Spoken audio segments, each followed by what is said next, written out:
Hey, everybody. This is your daily dose of all things royal. Welcome back, my gorgeous, good looking friends. So, today we have a small update to Harry's visa situation. So, the Department of Homeland Security replied back, and it's pretty much the same thing. They're not budging in their position of stating that they are protecting Harry's privacy, and they give a few reasons, pushing back on the Heritage Foundation.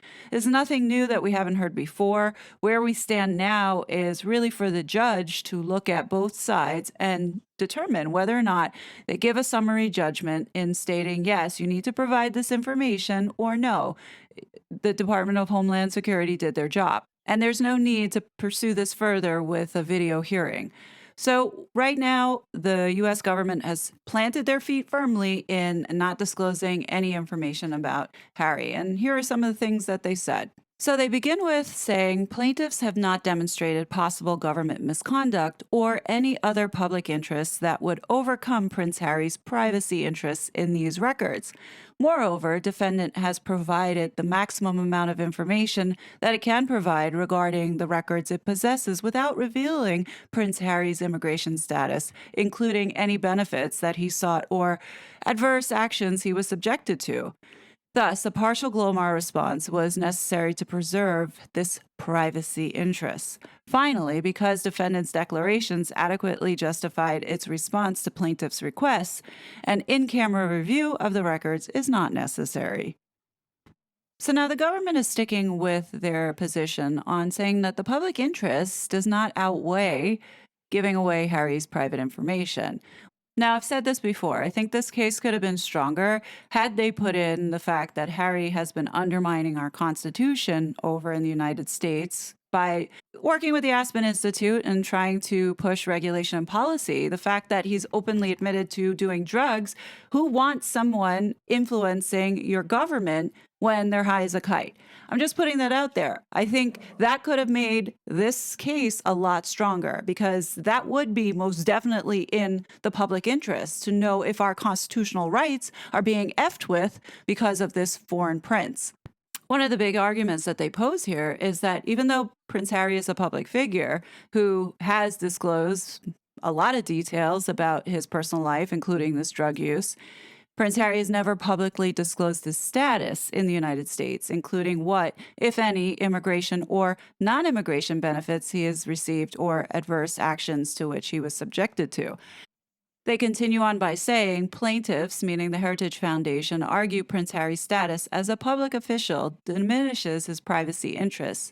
Although Prince Harry may be a public official in the United Kingdom, unlike the public officials in the cases that plaintiffs cite, Prince Harry is not a public official in the United States. A public official's diminished privacy interests stem from the countervailing interests of the public to be informed about what their government is up to. But this rationale is inapplicable to a foreign government official like Prince Harry. Okay, so again, had they included Prince Harry undermining our Constitution on behalf of the government by censoring Americans working with the Aspen Institute and being involved with what has been going on in the case of Missouri versus Biden, I think they would have had a better shot. But because they left it like that, you could look at it if you didn't know any better, Prince Harry not doing anything and just living his life here. Well, if that's the case, why did the New York taxpayer have to pay for their security if they are not government officials?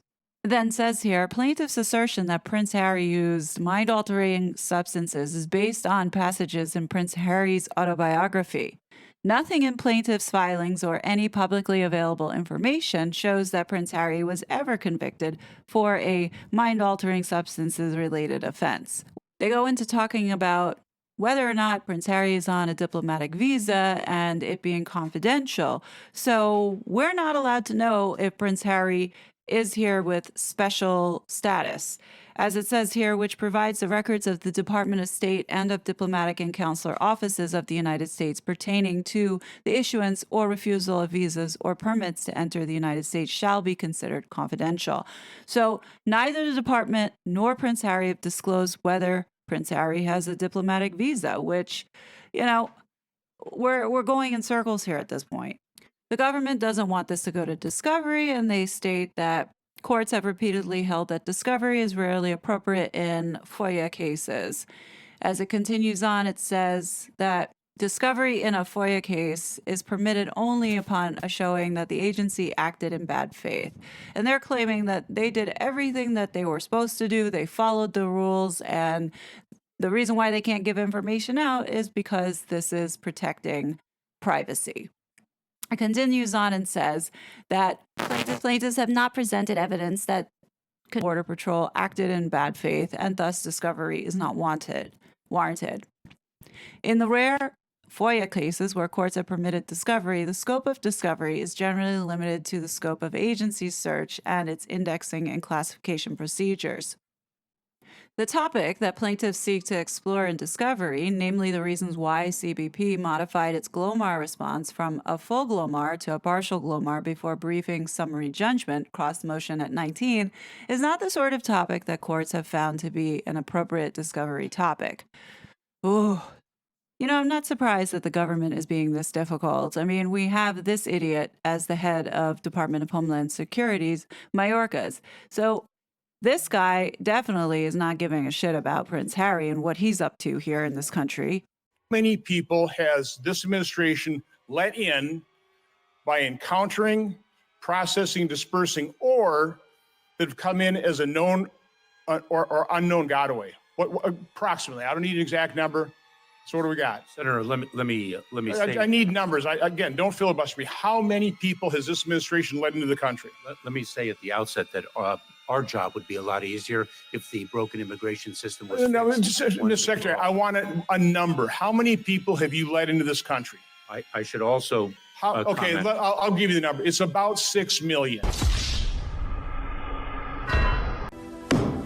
You're fired. Now, I get that Harry came in under the Trump administration, but these fools that are running the show at this moment don't have a handle on things. So I guarantee they don't know their head from their ass to tell anyone what Harry's status is here. So a large part of this mission is to try and change the media landscape within the UK for the benefit of the whole country. Again, my father said to me that it was probably a suicide mission to try and change the press. But I can see how it can be done. And there's very few people within the world right now who have the evidence and the information that I have to be able to change that. Having spent 10 years in the army, I learned a specific set of values. And if I see wrongdoing, I will be lured towards trying to resolve it, especially when I've had the unique perspective that I have had. I've seen behind the curtain. And if I can't continue to serve my country while based in the UK, for numerous different reasons, one because of lack of security, then I will continue to serve my country from abroad. And changing the media, who I believe is at the epicenter of so many of the problems across the UK where people are suffering, then I'm going to try and make a difference. And it may be incredibly hard, and I don't know how long it's going to take, but it is 100% worth it, because again, it goes back to what I've said before, which is I'm happy with them talking crap about me every single day because I know it's not true. What I draw the line at is when you're inciting hatred towards myself and or my wife and my children. And that's dangerous. And my words are not dangerous, but the spin of my words are very dangerous. Let that resonate and reflect back to how they have used their words or weaponized the media themselves in order to cause division, chaos, and quite frankly, a reason to bang on to censor the world, essentially. And we'll go through that in my next video because we're going to talk about the people that Meghan and Harry have become so close to and had been hanging out in this journey of trying to suppress people online. But on that note, definitely leave your thoughts below. This man needs to be kicked out ASAP. And I think, in all honesty, the Heritage Foundation, in my opinion, could have had a stronger case had they included Prince Harry's efforts to undermine our Constitution. So we have someone who is openly admitted to drugs. There's a lot of people right now who are on drugs and overdosing accidentally on fentanyl seems to be more of a concern than this spoiled, entitled, whinging brat. But I think undermining our American civil liberties is a reason for people to raise their eyebrows and say, yeah, we need to know a little bit more, because technically that is a domestic threat that we have on our soil, and we need to defend our country against it.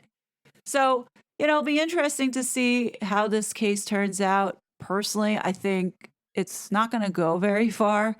The government seems pretty firm in their stance in not giving any information, and from reading it, they're sticking to the law, so we'll see. My expectations are low when it comes to any kind of justice dealing with our administration at the moment because of how corrupt it is. I have this feeling that the US court system is going to protect this guy on this one. But what do you guys think? Definitely leave your thoughts below. As always, I will be back with more content, so please don't forget to like and subscribe, because when I drop this next video, it's going to go over this censorship industrial complex and the people that were a part of it, like Harry and Meghan, and what they were doing.